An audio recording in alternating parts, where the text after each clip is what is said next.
Nós temos a alegria de receber connosco esta igreja do presente e do futuro está a sair agora. Os Gidas podem vir cá à frente, a sua esposa também, bonita esposa, Cristina.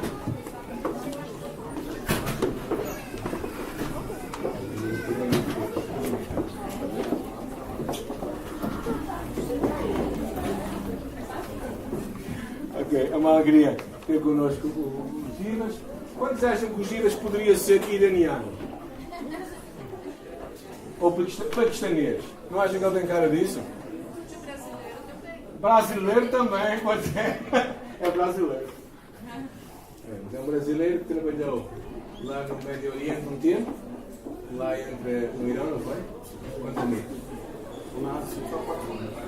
na Ásia Central, 4 anos. Ásia é uma área de muitos trabalhantes muçulmanos e depois esteve em Birmingham, na Inglaterra, onde ele veio conhecer Cristina. Na Alemanha.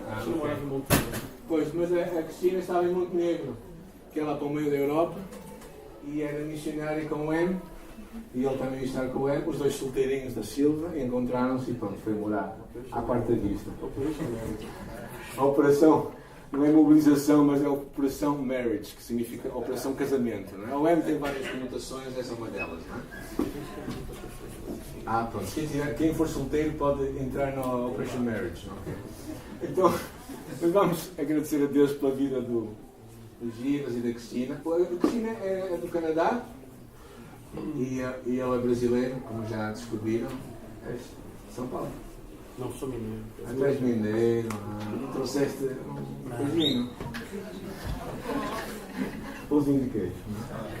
Pãozinho de queijo. Você acha que Ok, vamos orar então. Tá bem? Mas ficar em pé. Vamos abençoar com ele o nosso irmão. Muito obrigado, Senhor, pela vida dos Giras e da Cristina. Louvamos por o que tu tens falado aos seus corações. Louvamos por que tu estás a contender também e trouxeste até nós com um propósito. Até a este país com um propósito de nos abençoar. E, Senhor, eu dou graças pelo teu amor por eles, dou graças por eles estarem connosco.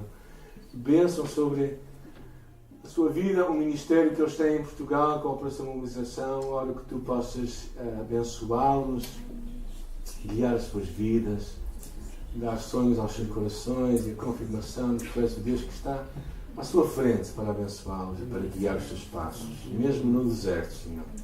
És o Deus que dá água e traz carne e maná a cada dia. Por isso, muito obrigado. Fala por a nossa vida, em nome de Jesus. Amém.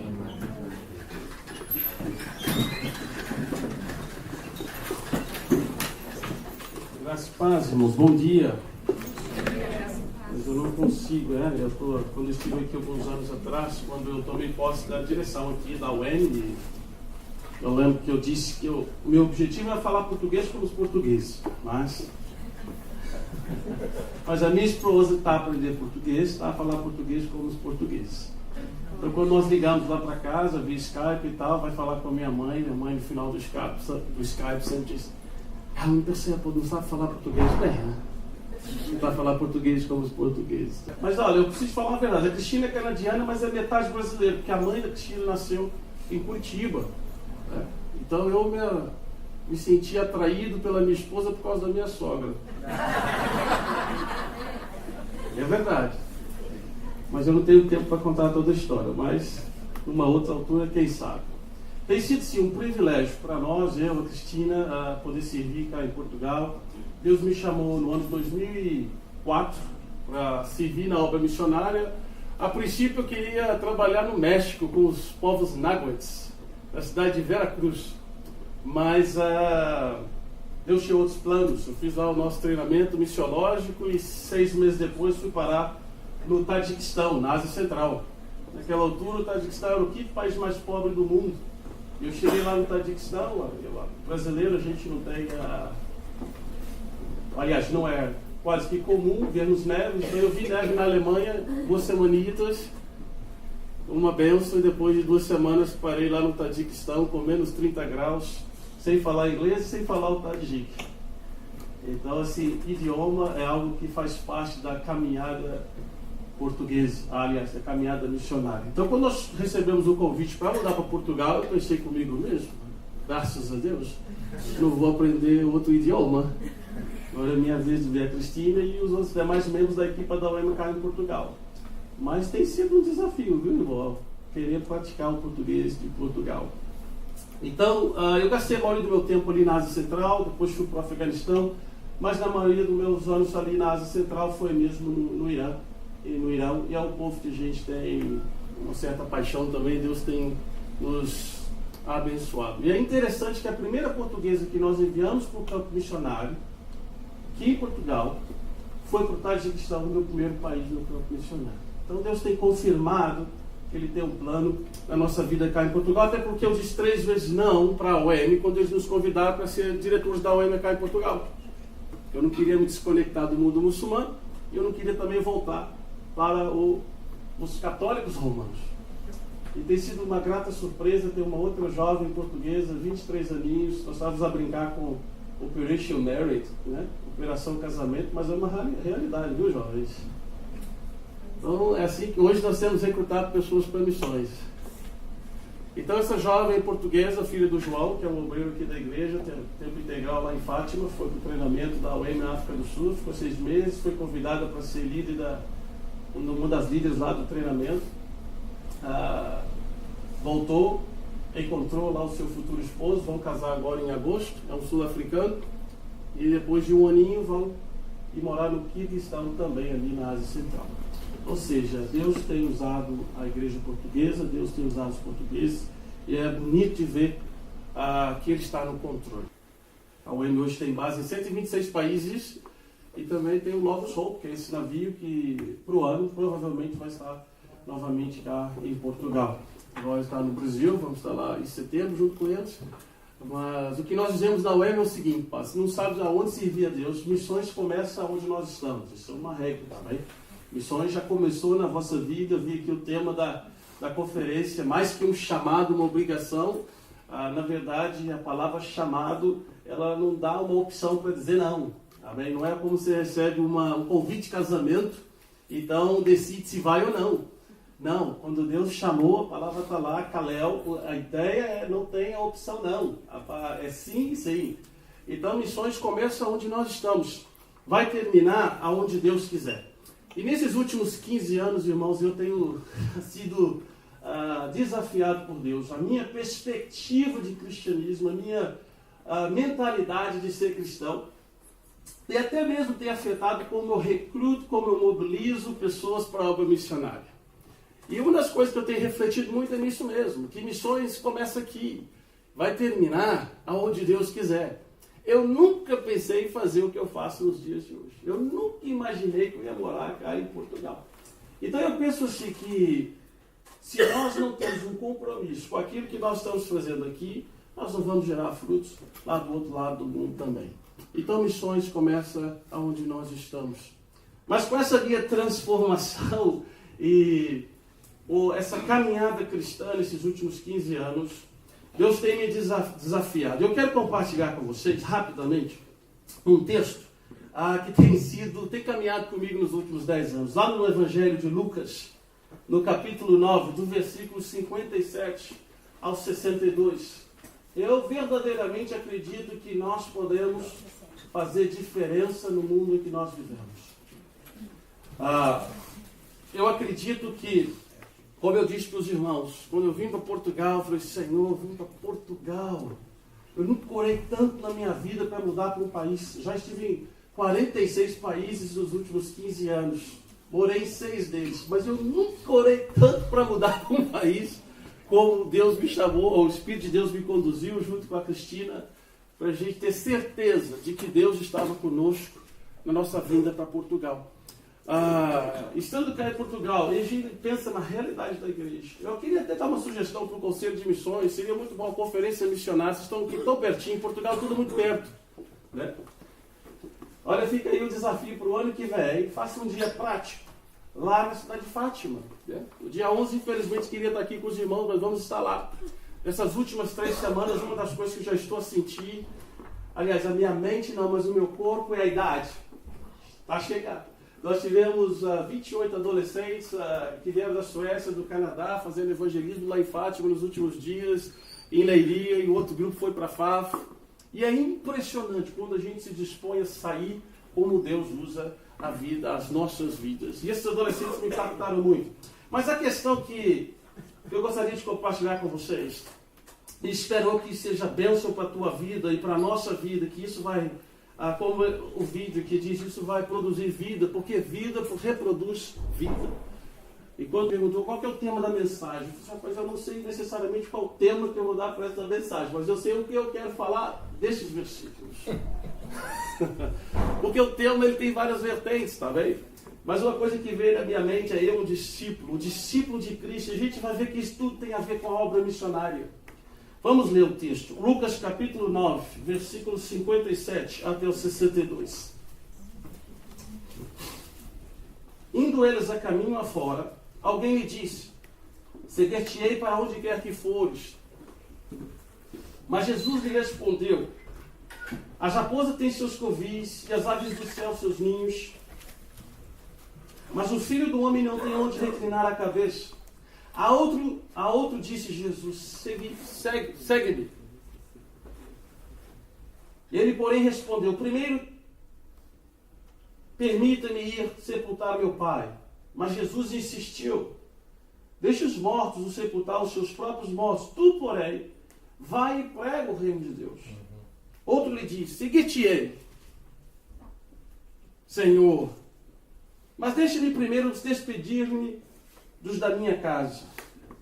Mas Jesus replicou: ninguém que tendo posto a mão no arado e olha para trás é apto para o reino de Deus. Irmãos, esse texto tem sido um desafio na minha vida também. Porque nós hoje, quando viemos à igreja, às vezes os irmãos apresentam e parece que os missionários têm um título de superstar, né? Ou não sei, ou então todos nós não sabemos que temos essa conotação de missões. Mas esse tema ele tem caminhado comigo e não é simples, porque aqui eu vejo 3 homens, pelo menos, querendo seguir o Senhor. 3 homens que querem ser discípulos de Jesus. E eu acredito que eu estou numa igreja de discípulos de Jesus. Amém. Está bem? Amém. Eu acredito que eu estou a olhar para discípulos de Jesus aqui nesta manhã. E aqui tem 3 homens que, como você, como eu, também querem ser discípulos de Cristo. Ser discípulos de Cristo, ou ser discípulo de alguém, é ser ou tentar ser igual àquele que nós queremos seguir. É ter uma vida igual. Por isso que Paulo fala para os seus discípulos. Ele fala: sejam meus imitadores, andem conforme eu ando, façam o que eu faço, da mesma forma que nós imitamos a Cristo. Ou seja, ser discípulo de Cristo, ser missionário na igreja local, ser cristão na igreja local, é nada mais, nada menos do que ser igual a Cristo.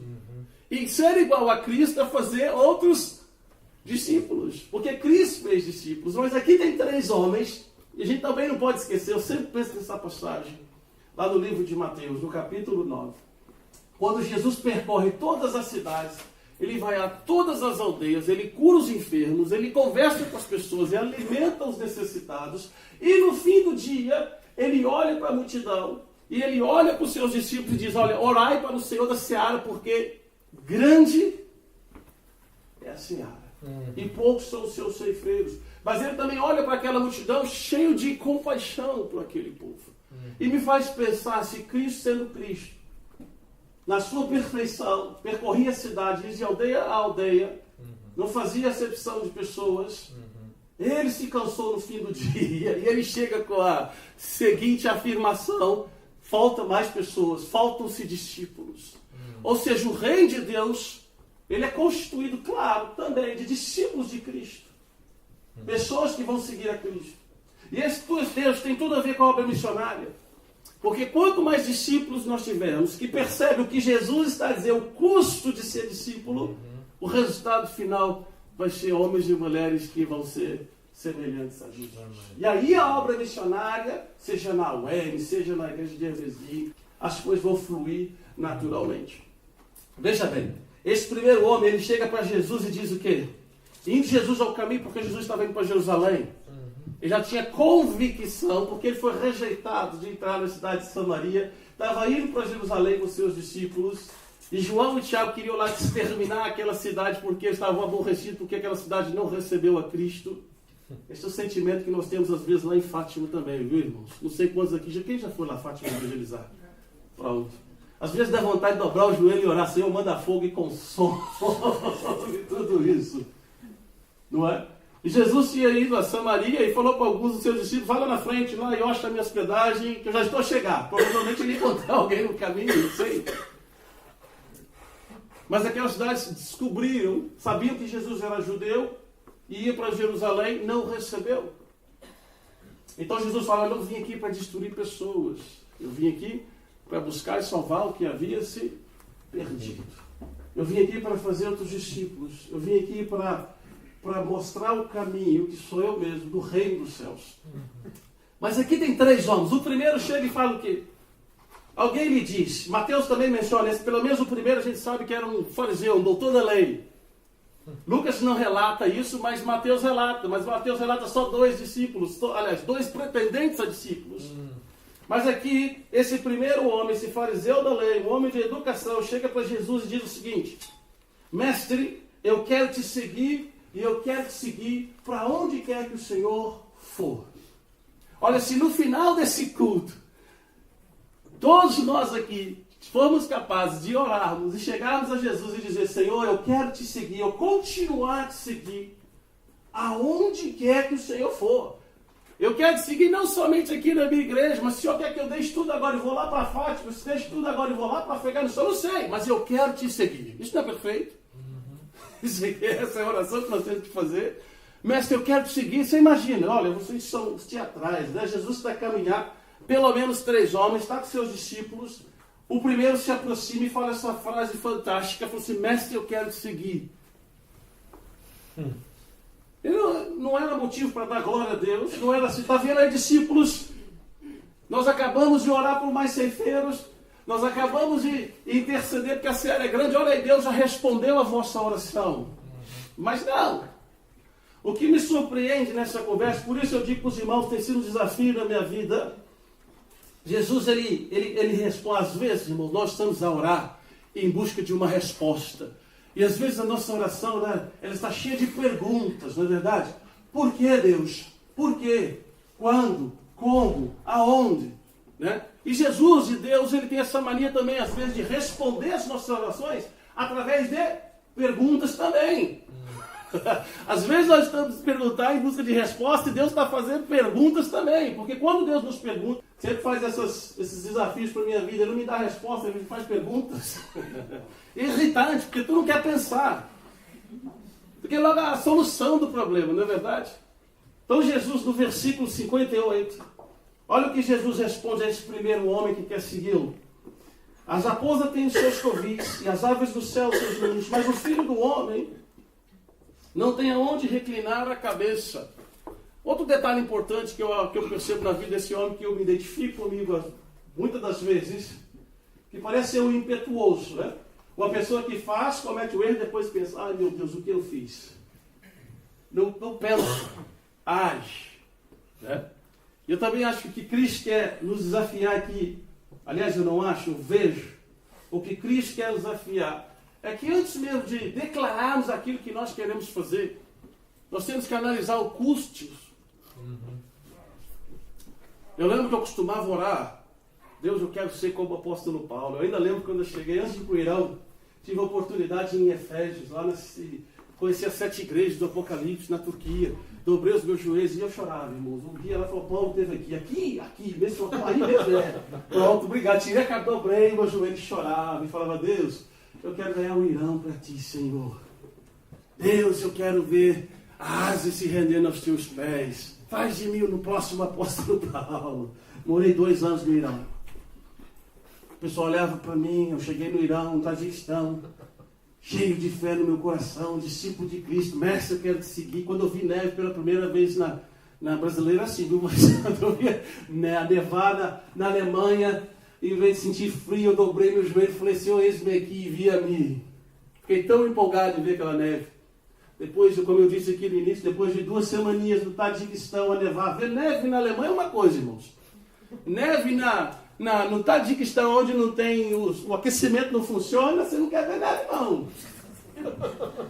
O ano passado nós estivemos lá na África do Sul com os irmãos suecos e fomos a um safari depois da conferência da UEM. Missionário, Deus tem suas não é vida de sofrimento também não, viu, irmão? Tem coisas boas também na missionária também. Fomos a um safari, estava eu, um jovem de Botsuanda e a maioria eram suecos, né? Estava lá o líder da UEM sueco, o presidente do conselho da UEM sueco. Fomos para o safari. E todo mundo na expectativa dentro de uma van, de ver os animais e tal. E de repente o sueco começa a gritar, para, a gente vai olhar. Eles conseguiam ver o sol. E ficava ali 9, parecia que ele estava a adorar o sol, dentro da van, balançando. E o rapazinho de Botsuanda olhava para mim e falava, turistas, né? Aí de repente nós vimos o leão, eu e o rapaz de Botsuanda comemos, para o leão! E o sueco estava aí pro leão. Ou seja, a gente começa a analisar as coisas de uma perspectiva diferente quando nós começamos a pensar e analisar o custo daquilo que nós oramos, daquilo que nós falamos, daquilo que nós queremos ser, e que nesse caso aqui, esse homem quer ser discípulo de Cristo. Irmãos, nós estamos vivendo uma época muito confusa do Evangelho. Não importa se a igreja ela é enorme, se ela é pequena, mas os valores têm sido atacados. A ideia, a identificação de ser discípulo de alguma coisa é muito confusa nos nossos dias. Então Jesus olha para esse homem e responde, ele olha para as raposas, olha para os pássaros, eles no fim do dia sabem para onde vão reclinar a cabeça, mas eu, filho do homem, que tu estás a me dizer, que quer ser o meu discípulo, que quer me seguir, não somente aqui até chegar a Jerusalém, até porque, você consegue imaginar, Jesus sabia o que estava à espera dele em Jerusalém, era a cruz, era a morte, era o sofrimento. E Jesus então olha para esse homem, olha para as raposas, olha para os pássaros. No fim do dia, os pássaros têm seus ninhos, as raposas têm os seus covis, mas eu não sei onde vou reclinar a minha cabeça. Eu acho isso muito interessante. Não é que eu não preciso ter minha casa, não é que eu não preciso trabalhar, não é que nós não vamos ter aqui nessa igreja médicos, doutores, engenheiros, não sei o que é. Mas a questão é que analisarmos aqueles que querem servir a Cristo, e os três homens, eles começam a dizer Senhor. Quando nós dizemos Senhor, isso deixa de ser o meu senhorio, passa a ser o senhorio de Cristo, não é verdade? Ou seja, Cristo é que está no controle. Se Ele me chama hoje para ir para o palácio, eu vou. Se Ele me chama para ir para debaixo da ponte, eu vou. Porque o meu Senhor é quem determina a direção da minha vida. E uma coisa, irmãos, eu posso dizer. Se Deus está te chamando, ou está a te chamar, ou tu tens uma chamada. Português. Né? Do Brasil, para aqui e para lá. Eu digo sempre para os irmãos, só se Deus está te chamando, aí não fique. Se Deus está te chamando a ficar, não vá. Porque o chamar de quem fica é tão importante quanto o chamar de quem? Tem um livro muito bom que chama Tão Precioso Demais para que se perca. E o Senhor diz que para cada missionário no campo, ele precisa pelo menos 50 a tomar conta daquele irmão. No mínimo 50. Então o chamar de quem fica é tão importante quanto o chamar de quem vai. Mas o que é precioso para nós percebermos aqui é analisarmos o custo. E por que Jesus está dando exemplo dessas raposas? Por que Jesus está dando exemplo desses pássaros? Eu acho que uma das coisas que nós sofremos muito nos nossos dias é algo que chama segurança e conforto. Tem sido um grande empecilho na vida daqueles que querem ser discípulos de Cristo. Eu não sou contra o conforto e não sou contra a segurança, pelo contrário. Mas isso não pode, não deve, nunca ser, irmãos, preste atenção nisso, não pode, não deve ser o empecilho na minha vida e na sua vida de sermos seguidores de Cristo, exatamente naquilo que ele está a dizer aqui. Seguir a Cristo, não somente aonde eu quero ir, mas seguir a Cristo aonde Ele quer que você e eu vamos. Amém. Porque hoje nós não temos tempo para nada mais, porque nós temos que trabalhar, nós temos que ir em busca dos nossos sonhos, temos objetivos, porque o resultado final, o que é que nós queremos como discípulos? Conforto e segurança. Mas nós também não podemos esquecer que o nosso conforto e a nossa segurança não está naquilo que nós temos, mas está naquilo que é, aliás, está naquele que nós seguimos. É dele que vem o nosso socorro. Eu estava a conversar com o médico. Quando nós não fazemos isso, irmãos, as consequências vêm. Estava a falar com o meu médico de família, ele estava me explicando. Ele tem 2.000 pacientes. 80% dos pacientes dele sofrem de ansiedade e depressão. Porque as pessoas querem buscar conforto e não tem mais tempo para nada. O resultado final da busca incessante dessa geração é isso mesmo, é ansiedade e depressão. Porque conforto para a nossa alma, conforto para um seguidor de Cristo, só há na pessoa de Cristo, de Jesus. É isso que Jesus está dizendo para esse primeiro homem. Isso tem sido um desafio na minha vida, porque eu quero conforto, eu quero segurança. Mas isso é uma batalha diária na vida de um seguidor de Jesus. Porque o nosso conforto, ele está onde? Em Jesus. Elevo meus olhos para os montes, de onde vem o meu? Socorro. Meu socorro vem do Senhor. É isso que Jesus quer dizer para esse homem. Excelente a sua frase, maravilhosa. Mas pensa bem, porque aquele que quer me seguir nega a si mesmo. Tome a sua cruz, então me segue. Amém? Amém. É assim, tem sido um desafio. Aí, eu fico aqui a pensar, o segundo homem está a observar essa conversa, né? E já logo no versículo 59, ele diz assim, a outro disse Jesus. Então o primeiro pergunta se pode. Então o outro parece que, Senhor, então tá bem, eu quero te seguir. Mas deixa eu primeiro sepultar o meu pai. Vamos ver lá o versículo 59. A outro disse, Jesus, segue-me. Ele, porém, respondeu, permita-me ir primeiro sepultar meu pai. Mas Jesus insistiu, versículo 60, deixe os mortos a sepultar os seus próprios mortos. Tu, porém, vai e prega o reino de Deus. Olha, como o primeiro, não tem nada de errado na sentença desse homem. Que Jesus agora está a convidar tu, então vem e me segue. Sim, Senhor. Está ali o Senhor de novo. Deixa eu primeiro. Esse primeiro é um problema, irmãos. Quem é o primeiro da minha e da sua vida? Deixa eu primeiro ir sepultar o meu pai. Qual é o primeiro versículo? Qual é a primeira promessa bíblica? Aliás, qual é a primeira promessa? Primeiro mandamento com promessa. Primeiro mandamento com promessa na Bíblia. Honra. Está aqui. Não é nada de errado. Deixa eu primeiro ir lá sepultar o meu pai. Ninguém sabe se ele estava morto, se ele ia sepultar, se ele estava moribundo, mas o efeito final de Jesus, quer dizer, não muda. Ele está a perguntar aqui para esse homem. Aliás, esse homem está a fazer essa questão para Jesus. E, de novo, o que é que nos chama a atenção? É a resposta de Jesus. Jesus, ele fala o seguinte, deixa os mortos sepultar os seus próprios mortos. Tu, porém, vai e prega o reino de Deus. Eu acho muito interessante, irmãos, porque quem é que pode pregar o reino de Deus? Quem é que tem autoridade para pregar do Evangelho? Só quem está vivo. Os vivos, aqueles que nasceram de novo, aqueles que são discípulos, aqueles que têm o Espírito de Deus na vida deles. Nós, ou aqueles que nasceram de novo, esses sim, esse Jesus está dizendo, deixe os mortos cuidar dos seus próprios mortos. Os mortos espirituais muito bem sabem como fazer o seu trabalho.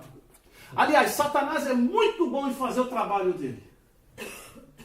É por isso que há 100 anos atrás ele só dá uma simples imagem para 3 criancinhas e hoje tem aí 9 milhões de pessoas por ano vão a Fátima visitar aquela maldição. Os mortos sabem muito bem fazer o seu trabalho. Sabe o que nos entristece às vezes, irmãos? Isso tem a ver com a obra missionária. Isso tem a ver com missões. Porque o que nos incomoda aqui é quando nós, como vivos, queremos ser igualzinho a mortos. Vou dar um exemplo aqui simples. O Cristiano Ronaldo corta o cabelo no dia seguinte. Mas nada, não tem problema algum também. Eu sei me separar as coisas. Mas o Cristiano é um homem que nem o próprio filho sabe qual que é a mãe materna. E nem tem coragem de assumir um relacionamento com a atual. E a mesma coisa, vou dar um exemplo de um brasileiro para não causar problema aqui na igreja de Argentina, tá? Eu não sei se vocês sabem a história do Neymar. O Neymar era um crente lá na cidade de Santos. né? Com o dízimo do primeiro grande contrato dele, construir, renovar a Igreja Batista lá de Santos. Tá bem? Olha aí hoje o que o Neymar faz. Ele tem muito mais a ver com os mortos do que com os vivos. Jesus está nos dando uma... Deixa os mortos a fazer aquilo que eles fazem muito bem. Mas tu vai e prega o reino de Deus. Irmãos, nós mortos não temos nada a aprender. Aliás, não como fazer. Mas os mortos não têm nada a nos ensinar. Tu nunca vai, viu, jovens? A ver os mais jovens. Nunca vai ver o Brad Pitt chegando em Jesus Cristo, o caminho, a verdade e a vida. O Brad Pitt já está velho, né? Nem sei mais quem que é o... Então não vai ver nenhum desses atores que não conhecem a Cristo, que amam os seus prazeres, amam sua própria sabedoria. E é isso que Jesus está desafiando. Lembra que esses homens querem ser discípulos de Cristo, querem ser missionários de Cristo. Tu vai e prega o reino de Deus. É interessante que lá no Brasil, onde fica a base da UEM, nós temos muito mosquito da dengue. Sabe o que é dengue, né?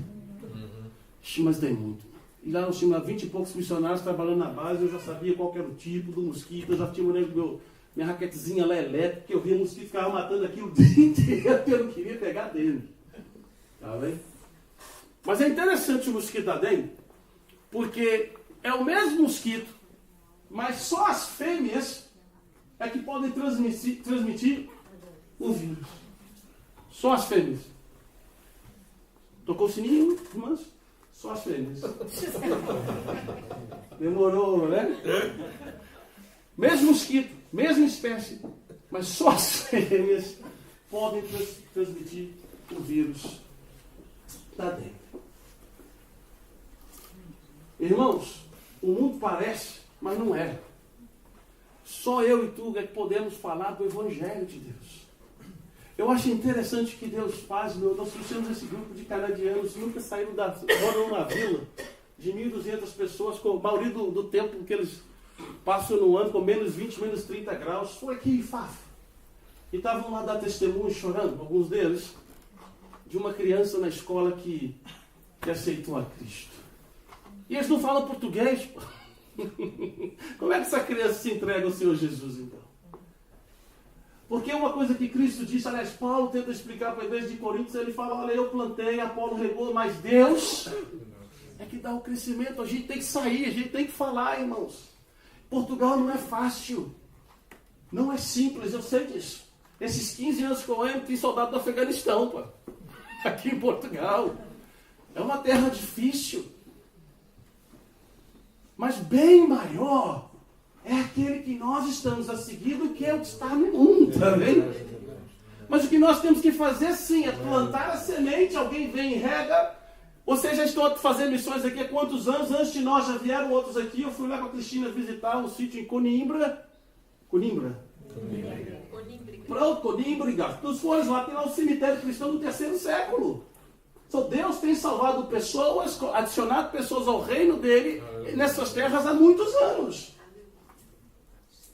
Mas o que nós hoje temos que fazer como igreja, irmãos, porque tem essa empatia de não queremos ir falar. Eu tenho isso todos os dias, quero ficar em casa. Por isso que eu te disse, isso é um desafio para todos nós. Nós é que temos a autoridade dada pelo Espírito Santo para proclamarmos o reino de Deus. Caminhando para o fim, no versículo 61, aí vem o terceiro homem a dizer a Jesus, a outra afirmação. Outro lhe diz, seguir-te-ei, o quê?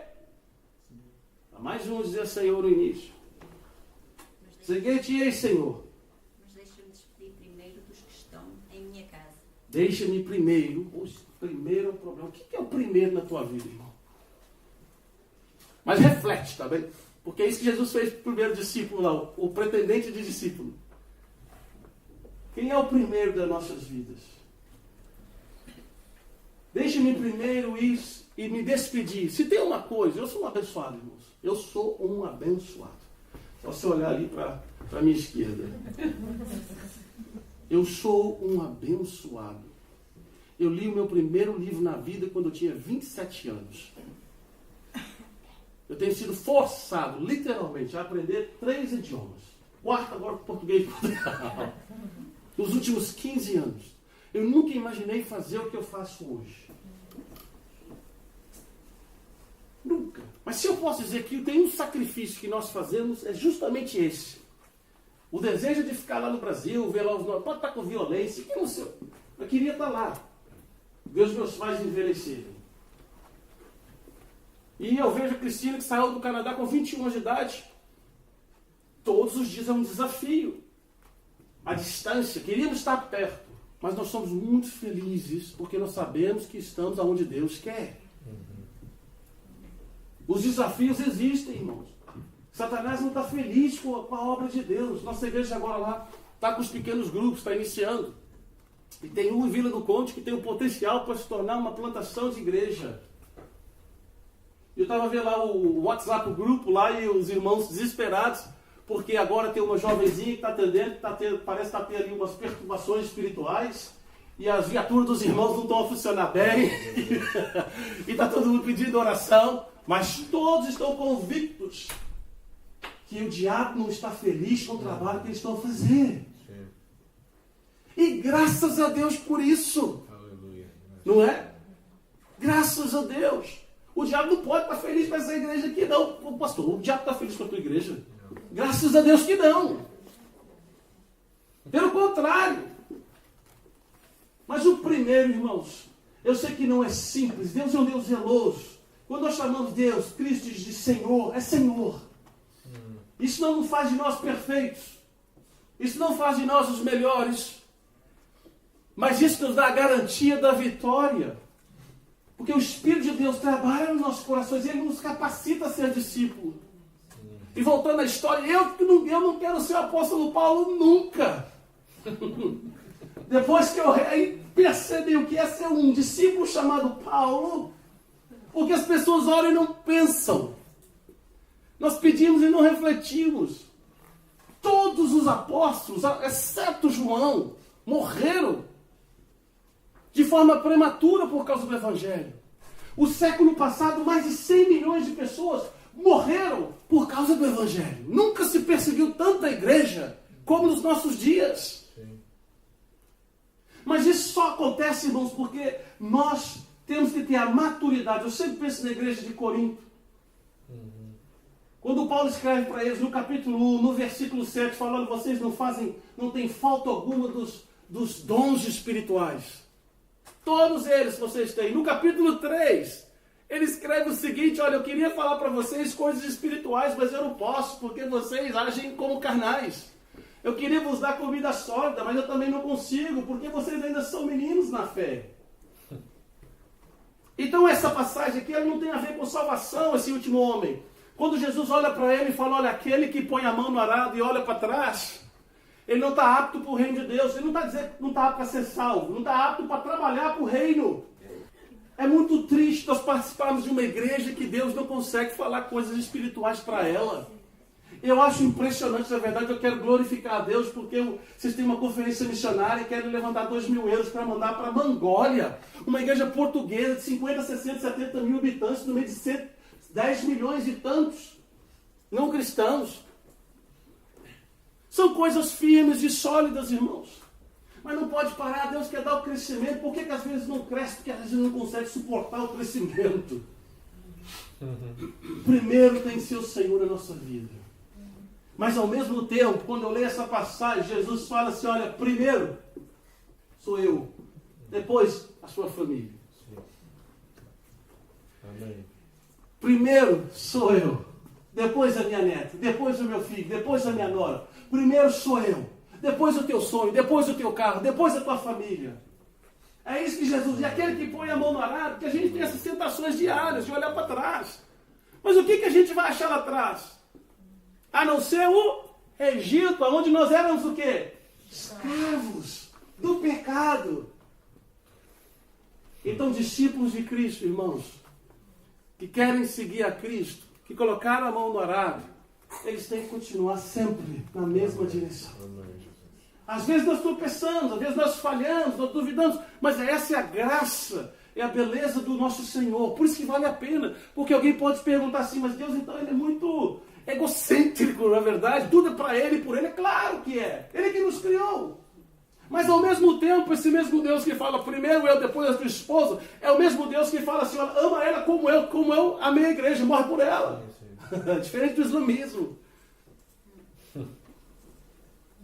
Então, se servir a Deus, o resultado final é sempre mais do que pedimos ou pensamos. Então fica essa reflexão para nós como igreja.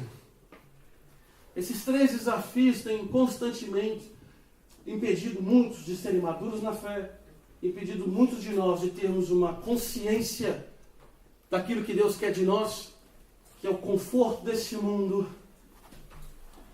que é a entrega contínua com as coisas desse mundo, e o nosso amor pelo Senhor tem sido sempre secundário. Mas todos esses homens, esses 3 homens chamaram o Senhor de Senhor. E eu acho que esse é o segredo. Acho não. Esse é o objetivo final. A gente sempre prega essa mensagem, não prega lá no Lucas capítulo 2. Quando na cidade de Davi nos nasceu. Hoje, o Rei, o Messias e o Senhor. Aquele Senhor está com esse maiúsculo. Já era Deus. O próprio anjo estava aquele menininho, esse aí é Deus. Que Deus nos abençoe. Que Deus continue a nos abençoar também. A palavra de Deus ela é assim, ela fala aos nossos corações, o Espírito de Deus dá crescimento em diferentes direções. Essa é a minha oração para os irmãos. Pastor, Deus abençoe.